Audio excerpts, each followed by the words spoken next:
bisa nggak terjadi lagi. Jadi menurut Rika, apa nih penyebabnya, kenapa kayak gini, kenapa kejadian ini bisa terjadi? Menurut saya itu ada dua Bu penyebabnya. Yang pertama itu saya itu sering error Bu. Terus yang kedua tidak ada sistem notifikasi kalau apakah inputannya itu berhasil atau tidak. Oke, masuk akal. Mungkin nanti dari sisi pengawasan saya juga perlu membuat sistem ya, biar kita ada sistem pelaporan harian, biar nanti staf yang bertugas di hari itu bisa melaporkan status itu ke pasien. Jadi hal ini tidak terjadi lagi. Oke? Oh iya Bu, bagaimana kalau setiap sore itu kita bikin checklist status input harian. Jadinya kalau ada data yang belum masuk nih ke sini, ke CPS ini bisa langsung konfirmasi ketahuan Bu. Oke, iya, saya setuju. Nanti saya mau koordinasikan dulu ya ke tim IT biar kita ada fitur notifikasi otomatis nih kalau sistem ini error atau gagal input data ya. Dan Ibu saya juga siap membantu mengawasi agar semua staff itu mengikuti sistem ini Bu. Lalu nantinya ada perubahan pengadaan aplikasi. Baik, terima kasih Rika. Saya senang kita bisa cari solusi bersama tanpa saling menyalahkan. Oke? Iya Bu, sama-sama. Saya juga lebih tenang rasanya tahu harus berbuat apa jadinya agar kejadian tadi tidak terulang. Nah, tadi itu penyelesaian konflik dengan metode konsensus, di mana penyelesaiannya itu dengan bermusyawarah agar dapat mencapai keputusan bersama dan disetujui oleh semua pihak. Jadi konsensus itu bukan soal siapa yang menang, tapi bagaimana mencari keputusan terbaik untuk mencapai tujuan bersama. Rika, saya paham ya beban kerja kamu itu berat, tapi tanggung jawab tetap kita jaga. Kalau ada kendala ya kamu wajib lapor lah, diam itu bukan solusi.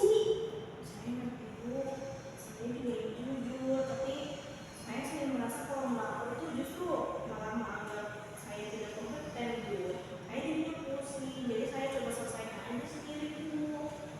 Baik, saya hargai kejujuran kamu, tapi budaya kerja seperti itu justru membuat tim kita itu tertutup.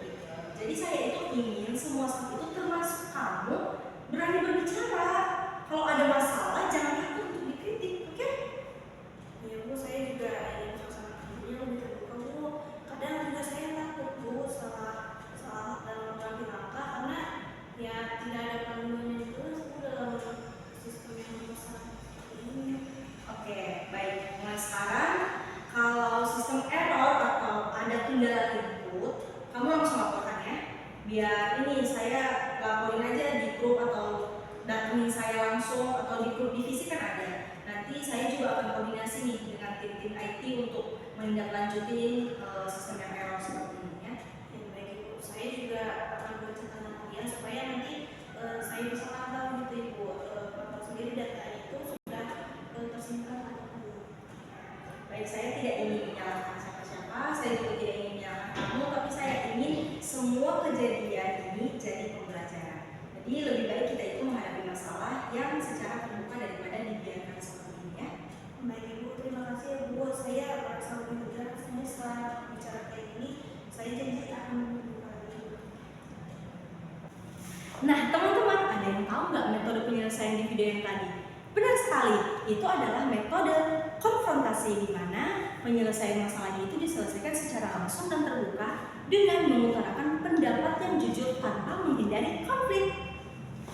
Konfrontasi bukan berarti bermusuhan, tapi berani bicara jujur untuk menyelesaikan masalah secara terbuka dan profesional. Baik Rika, saya mengerti situasinya, tapi kalau kita saling menyalahkan seperti ini, masalah ini nggak akan selesai. Yang terpenting sekarang adalah memastikan pelayanan rumah sakit kita ini tetap berjalan lancar. Iya Bu, setuju. Soalnya kita memang perlu menjaga pelayanannya agar tidak terganggu. Nah, itu tujuan utama kita, memberikan pelayanan yang cepat, tepat, dan akurat kepada pasien. Kalau itu, bagaimana kalau kita buat sistem backup aja Bu? Backup lokal secara sementara, soalnya agar ketika jaringan CMS error itu datanya masih tersimpan Bu di komputer. Nah, ide bagus tuh Rika. Saya bisa bantu mengajukan koordinasi dengan tim IT.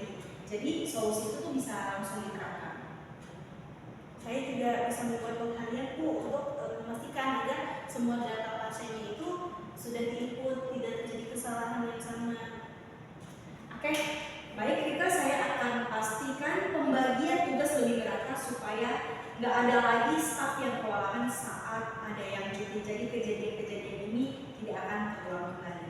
Terima kasih Bu, saya merasa lebih semangat karena kita mengikuti semua. Nah, video yang tadi kira-kira penyelesaian konfliknya pakai metode apa? Metode subordinat ya sih? Tepat sekali. Tapi subordinat itu apa ya? Subordinat itu penyelesaian konflik dengan menekankan tujuan bersama yang lebih besar, bukan kepentingan pribadi. Demikian video dari kami tentang integratif problem solving dengan 3 metode tadi. Semoga bermanfaat.